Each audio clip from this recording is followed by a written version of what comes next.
O silêncio no tribunal era absoluto. A tensão era palpável, como se todos ali estivessem à espera de algo extraordinário. Quando a porta se abriu, ninguém esperava ver um garotinho negro, franzino, de apenas 8 anos, caminhando sozinho para dentro da sala.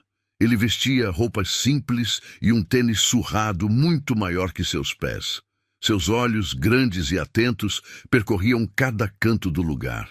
Ele não estava ali por engano. Sabia exatamente o que fazia ali. Os advogados se entreolharam cochichando. É ele, a única testemunha. A juíza, uma mulher de semblante sério e postura firme, observava o menino com um olhar analítico. O que uma criança tão pequena poderia dizer que realmente importasse naquele tribunal? O policial, que o escoltava, se abaixou e sussurrou. Pode sentar ali, garoto. Mas Miguel, com uma coragem que ninguém esperava, ergueu o queixo e encarou diretamente a juíza. O que ele diria naquele momento mudaria tudo. Para sempre. O grande salão estava lotado. As câmeras de TV posicionadas nos cantos indicavam que aquele não era um julgamento comum. Um crime brutal havia chocado a cidade, e a única testemunha capaz de apontar os culpados era aquele garotinho. Miguel caminhava devagar até o banco das testemunhas. Seu corpo era pequeno, mas sua presença fazia a sala inteira se encolher em expectativa. Nome completo? Perguntou um dos advogados folheando um arquivo. Miguel? Só Miguel, respondeu o menino, apertando as mãos no colo. A juíza ajeitou os óculos. Não tem sobrenome? Ele balançou a cabeça negativamente. O público cochichava. Alguns achavam impossível que uma criança de apenas 8 anos pudesse testemunhar um caso tão sério. Outros sentiam pena. Um órfão, sem família, sem sequer um nome completo. A juíza pigarreou. Você entende a importância de falar a verdade neste tribunal? Miguel assentiu. Entendo, sim, senhora. E você pode nos contar exatamente o que viu? O menino respirou fundo. Vi tudo. Naquele instante, ninguém imaginava que a maior revelação daquela audiência ainda estava por vir. A sala do tribunal ficou em silêncio absoluto quando Miguel afirmou ter visto tudo. Mas, antes que pudesse prosseguir, a paz dos juíza fez uma pausa. Antes de continuarmos, Miguel, pode nos contar um pouco sobre você? O menino hesitou. Ninguém nunca tinha perguntado sobre sua vida antes. Ele abaixou a cabeça, pensativo, e então começou a falar. Eu nunca tive mãe, nem pai. Fui deixado num orfanato quando era bem pequeno. A promotora folheou um dos arquivos e confirmou. Sim, foi encontrado abandonado na porta de um abrigo aos 2 anos de idade. Sem documentos, sem histórico. Juíza franziu o senho. E como foi sua vida no orfanato? Miguel suspirou. Foi difícil. A gente não tinha muito o que comer. Às vezes, uma fatia de pão era tudo no dia inteiro. Tinha muita criança.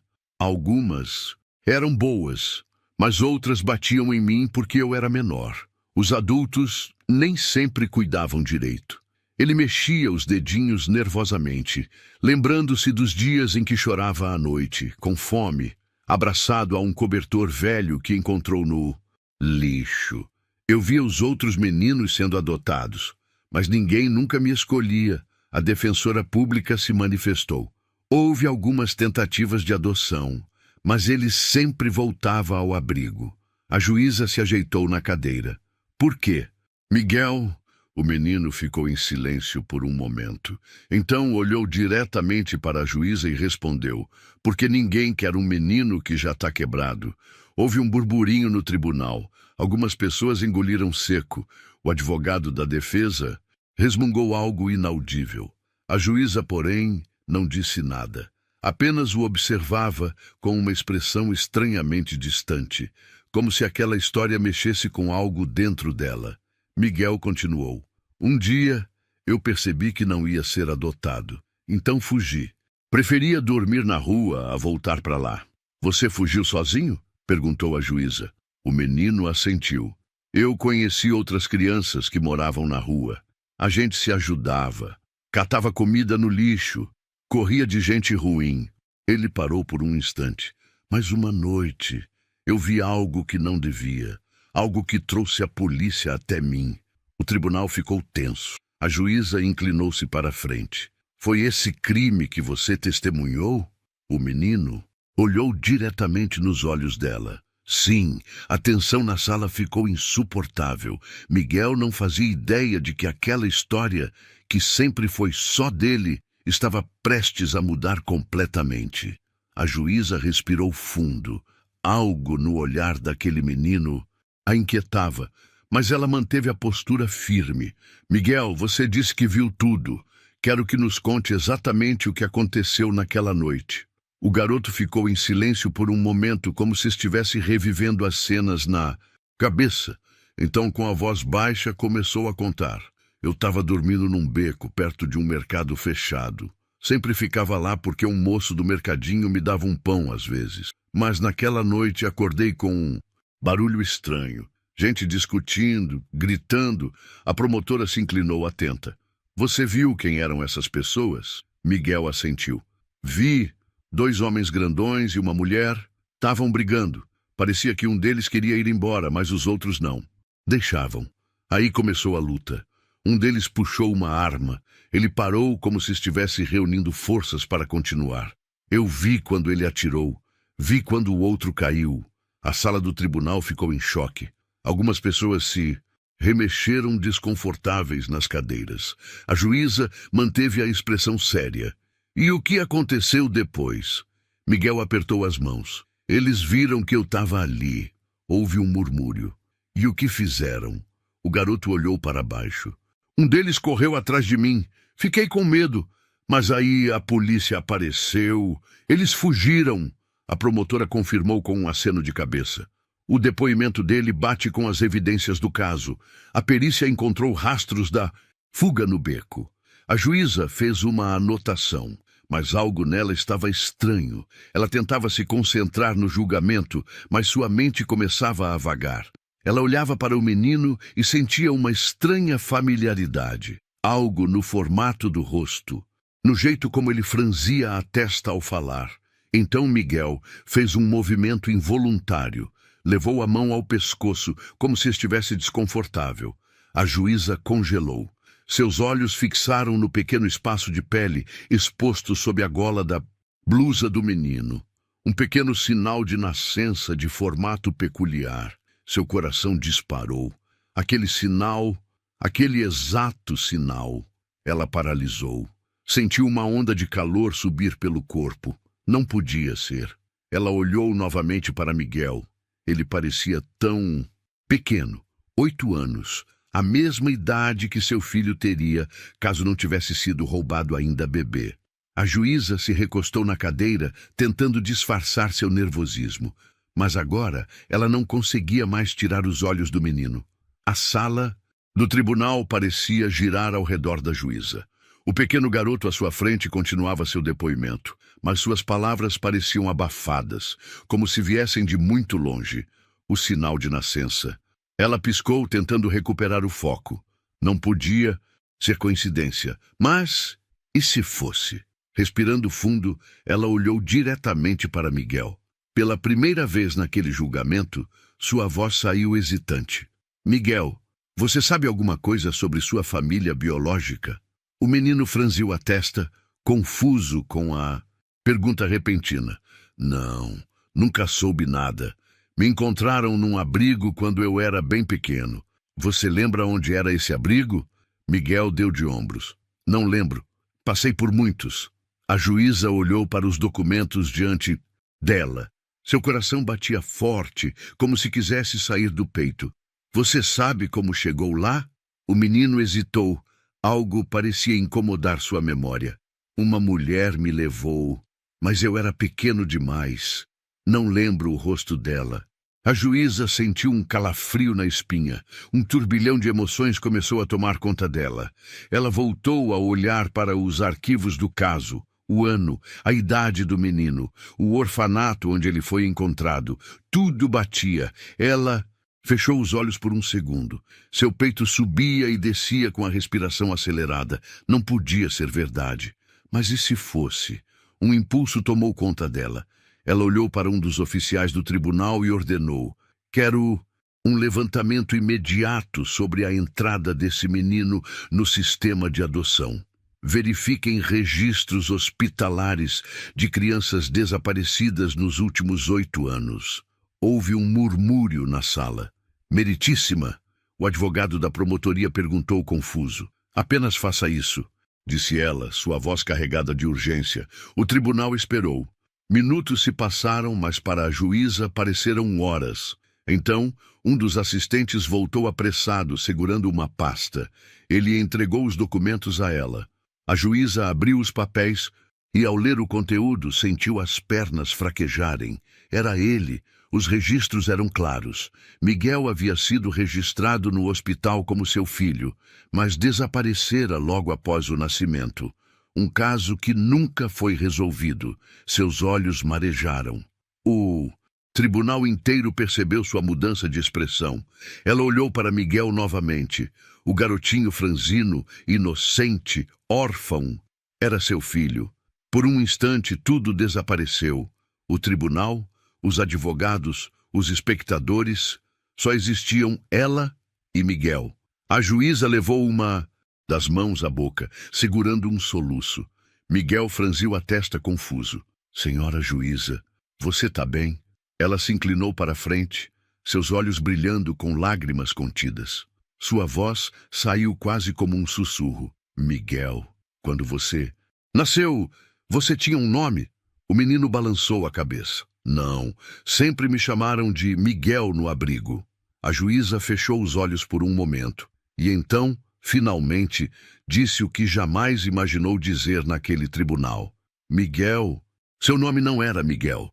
A sala inteira prendeu a respiração. Ela olhou diretamente nos olhos do garoto e, com a voz embargada, completou. Seu nome era Gabriel. O silêncio foi cortante. Miguel arregalou os olhos. Seu pequeno coração disparou. Como você sabe disso? Ele sussurrou. A juíza deixou escapar um soluço. Porque eu sou sua mãe. O tribunal explodiu em murmúrios e exclamações. Pessoas levaram as mãos à boca em choque. Alguns seguravam lágrimas nos olhos. Miguel ficou paralisado. Sua mente lutava para processar aquela informação. Ele nunca teve ninguém. Sempre esteve sozinho. E agora, diante dele, estava uma mulher que dizia ser sua mãe. O tribunal inteiro estava em estado de choque. O barulho dos murmúrios crescia a cada segundo, enquanto olhares confusos iam da juíza para o menino franzino no banco das testemunhas. Ela disse, que é a mãe dele? Isso é sério? Como isso é possível? O que vai acontecer agora? Os advogados trocavam olhares desconcertados. A promotora ajustava os óculos, tentando compreender a situação. O oficial do tribunal olhava perdido para os arquivos, como se procurasse algo que fizesse aquela revelação ter sentido. Mas a única coisa que realmente importava era a expressão no rosto de Miguel. Ele estava congelado. Seus olhos arregalados se fixaram na juíza. Sua respiração estava curta. Ele mal piscava. O quê? Sua voz saiu baixa, quase um sussurro. A juíza sentiu um nó na garganta. Aquele era seu filho, seu bebê roubado há 8 anos. Ela queria correr até ele, abraçá-lo, segurar seu rostinho e dizer que tudo ficaria bem. Mas, e se ele não acreditasse? Miguel piscou rapidamente. Sua mente estava confusa. Isso é um erro. Eu não tenho mãe. Nunca tive. A juíza tentou conter as lágrimas. Você teve. Eu procurei por você todos esses anos. Você foi roubado do hospital logo depois de nascer. Miguel balançava a cabeça. Isso não pode ser verdade. Eu sou só um garoto da rua. Não, meu filho. Você sempre foi muito mais que isso. A voz dela tremia. Pela primeira vez na carreira, a juíza que sempre manteve o controle das audiências, agora estava vulnerável diante de todos. Miguel olhou ao redor, sentindo o peso de todos os olhos sobre ele. Ele não sabia como reagir. Mas eu sou Miguel. Eu nem sei o que É ter uma mãe. O coração da juíza apertou. Ela queria dizer tantas coisas, mas sabia que ele precisava de tempo. A promotora pigarreou e tentou recuperar o controle do julgamento. Meritíssima, essa situação é completamente inesperada. Mas há um caso em andamento. O garoto ainda é a testemunha principal. A juíza fechou os olhos e respirou fundo. Precisava recuperar a compostura. Então, quando os abriu novamente, sua voz voltou a soar firme. Sim, mas também há um crime muito maior acontecendo aqui. O tráfico de crianças é um crime hediondo e o desaparecimento de Miguel, ou melhor, Gabriel, faz parte disso. O tribunal voltou a silenciar. A juíza olhou para um dos oficiais. Quero a reabertura do caso de desaparecimento do meu filho. E quero uma investigação imediata para encontrar os responsáveis pelo roubo dele. Miguel piscou rapidamente. Os responsáveis... A mente dele começou a girar. As peças se encaixavam. O crime que ele testemunhou estava diretamente ligado ao seu próprio desaparecimento. A sala se encheu de tensão. A verdade ainda não estava completa. E Miguel tinha mais uma peça desse quebra-cabeça. Ele fechou os punhos, olhou para a juíza e sussurrou. Eu sei quem estava lá naquela noite. A juíza prendeu a respiração. O quê? Miguel engoliu seco. Agora tudo fazia sentido. O homem que foi morto, ele disse algo antes de morrer. Algo sobre um bebê roubado há muito tempo. O tribunal explodiu em murmúrios novamente. A juíza sentiu um arrepio percorrer seu corpo. Aquela audiência não era apenas sobre um julgamento. Era sobre encontrar toda a verdade. O tribunal inteiro prendeu a respiração. A juíza sentia seu coração martelar no peito. O que você quer dizer com isso, Miguel? O garoto respirou fundo, tentando organizar os pensamentos. Agora tudo fazia sentido. Antes do tiro, o homem que morreu disse algo. Ele olhou para o outro cara e falou: Você destruiu vidas quando roubou aquele bebê. Agora está tentando se livrar das provas? A sala inteira ficou em choque. A promotora arregalou os olhos. Você tem certeza disso, Miguel? O garoto assentiu. Sim, eu lembro. Bem, ele estava com medo. Parecia que sabia que ia morrer. A juíza ficou pálida. Aquele crime não foi um simples assassinato. Era uma queima de arquivo. O homem morto sabia a verdade. Sabia sobre Miguel. A promotora virou-se para os advogados da defesa. Isso muda completamente o caso. O crime não foi um assassinato aleatório. Os envolvidos estão ligados a uma rede de tráfico de crianças. Os murmúrios aumentaram. Pessoas no tribunal trocavam olhares preocupados. O advogado de Dudu, defesa, se levantou, tentando protestar. Isso é apenas o depoimento de um garoto. A juíza o interrompeu. Esse garoto acabou de fornecer informações que se conectam diretamente com um crime não resolvido há 8 anos. E agora que sabemos quem ele é, precisamos encontrar os responsáveis. O oficial do tribunal se aproximou apressado. Meritíssima, acabamos de verificar os antecedentes do homem que foi assassinado. Ele já havia sido investigado por suspeita de envolvimento com tráfico de bebês, mas nunca foi preso. A juíza sentiu um arrepio subir pela espinha. Isso significa que os outros envolvidos ainda estão soltos. A promotora assentiu. E o único que pode identificá-los é Miguel. O garoto sentiu um frio na barriga. Ele sabia o que isso significava. A juíza percebeu o medo em seu rosto e suavizou a voz. Miguel, você consegue lembrar dos rostos das pessoas que estavam lá naquela noite? O menino hesitou, mas então assentiu devagar. Sim, eu lembro. O tribunal ficou em silêncio. A juíza respirou fundo e olhou para os oficiais. Quero um retrato falado imediato baseado na descrição de Miguel. E quero proteção para ele, porque a partir de agora sabemos que esse garoto não é apenas uma testemunha. Ele é a chave para desmontar um esquema criminoso. O coração de Miguel batia acelerado. Ele nunca imaginou que sua vida mudaria assim. Mas agora, ele sabia que estava mais perto da verdade. E o mais importante, ele não estava mais sozinho. O tribunal inteiro estava em estado de choque. Agora não havia mais dúvidas. Miguel não era apenas uma testemunha de um crime. Ele era a peça-chave para expor um esquema criminoso que roubava bebês e apagava suas identidades. A juíza sentia o peso da responsabilidade em seus ombros. Seu filho estava ali, diante dela, depois de 8 anos de buscas, e agora ele corria perigo novamente. Ela se levantou, respirou fundo e falou com firmeza.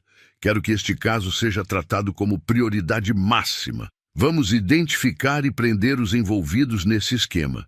E quanto a Miguel, ela olhou para o garoto. Ele parecia assustado, mas também determinado. Esse menino não pode mais ficar sozinho. Os advogados se entreolharam. A promotora fez uma anotação rápida. Meritíssima. Miguel ainda é considerado um menor sob custódia do Estado. Tecnicamente, ele ainda está ligado ao sistema de adoção. A juíza trincou os dentes. Não mais. Ela respirou fundo e, diante de todos, anunciou. Sendo assim, vou formalizar minha petição para a guarda legal de Miguel. O tribunal explodiu em murmúrios. O advogado da promotoria olhou surpreso. A senhora está pedindo a guarda do menino? A juíza olhou firme para todos na sala. Não estou pedindo, estou reivindicando meu direito como mãe. O impacto das palavras fez a sala inteira silenciar. Miguel arregalou os olhos. Você quer dizer que... A juíza deu um passo à frente. Pela primeira vez, sua voz vacilou, carregada de emoção. Filho, eu procurei por você todos esses anos. Nunca desisti. Achei que tinha perdido você para sempre. Mas agora que te encontrei, não vou deixar que tirem você de mim de novo. As lágrimas se acumularam nos olhos do menino. Ele nunca teve alguém que lutasse por ele. Nunca teve uma casa, uma mãe. E agora, ali diante de todos, aquela mulher, poderosa, que ele tanto temia no início, estava se colocando entre ele e o mundo, pronta para protegê-lo. A promotora assentiu lentamente. Diante das evidências e da confirmação de DNA, não há razão para negar a reintegração familiar. A juíza virou-se para Miguel e finalmente perguntou: Você quer vir para casa comigo, Gabriel? Os olhos do menino se encheram de lágrimas. Seu peito subia e descia rapidamente. Ele hesitou. Toda a sua vida havia sido sobre sobreviver sozinho. Confiar em alguém era algo difícil, mas então ele olhou para a juíza, para sua mãe, e pela primeira vez na vida sentiu que poderia finalmente dizer: Sim, mãe. A sala explodiu em aplausos e lágrimas contidas. O tribunal, que naquele dia esperava apenas um julgamento comum, testemunhou algo muito maior. O reencontro de uma família que o destino tentou separar. O tribunal havia testemunhado algo extraordinário. O julgamento, que deveria tratar apenas de um crime, se transformou em um reencontro inesperado entre mãe e filho. Agora Miguel não era mais apenas um órfão. Seu verdadeiro nome era Gabriel, e sua identidade perdida havia sido restaurada. Mas ainda restava uma questão pendente: a justiça. Dias depois do julgamento, as investigações revelaram conexões perturbadoras entre o crime que Miguel testemunhou e seu próprio desaparecimento. O homem assassinado era um ex-integrante de uma quadrilha especializada no tráfico de bebês. Durante anos, o grupo sequestrou crianças de hospitais e orfanatos, apagando suas identidades e as vendendo para adoções ilegais. Antes de morrer, ele tentou revelar a verdade, mas foi silenciado. Graças ao testemunho de Miguel, a polícia conseguiu identificar os criminosos que ainda estavam soltos. Os retratos falados, combinados com registros hospitalares, e documentos antigos levaram à prisão de vários envolvidos no esquema. O líder da quadrilha era um homem influente que se passava por filantropo e tinha conexões dentro do sistema de adoção. Quando foi preso, confessou ter ordenado o sequestro de Gabriel ainda bebê. O caso foi resolvido e os culpados receberam as condenações máximas permitidas por lei. A rede criminosa foi desmontada, garantindo que nenhuma outra criança passasse pelo que Gabriel viveu. Seu nome foi oficialmente restaurado nos registros. Pela primeira vez, ele tinha uma identidade real. Após o julgamento, Gabriel entrou no carro com sua mãe pela primeira vez. A cidade passava pela janela, mas ele mal conseguia acreditar que não estava voltando para um abrigo ou para as ruas. A juíza dirigia em silêncio, respeitando o tempo do menino. Depois de alguns minutos, perguntou: "Está tudo bem?" Gabriel olhou para ela. "Eu não sei como é ter uma casa." Ela sentiu um aperto no coração. Durante 8 anos, ele não teve um lar. "Acho que podemos aprender juntos", disse com um sorriso. Ao chegarem em casa, Gabriel hesitou ao descer do carro. Ele estava acostumado a portas que sempre se fechavam para ele. Mas dessa vez, sua mãe segurou sua mão e o guiou para dentro.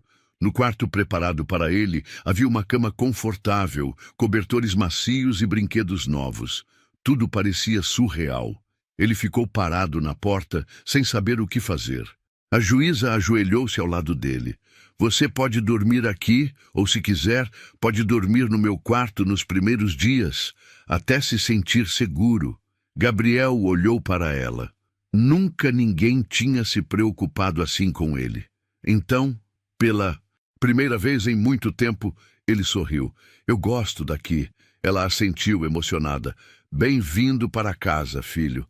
Os responsáveis pelo sequestro de Gabriel foram condenados e nunca mais fariam mal a nenhuma criança. O menino que cresceu sem um lar finalmente tinha uma família. Não precisaria mais fugir, passar fome ou dormir na rua. A juíza, que passou anos acreditando que havia perdido seu filho para sempre, finalmente o tinha de volta.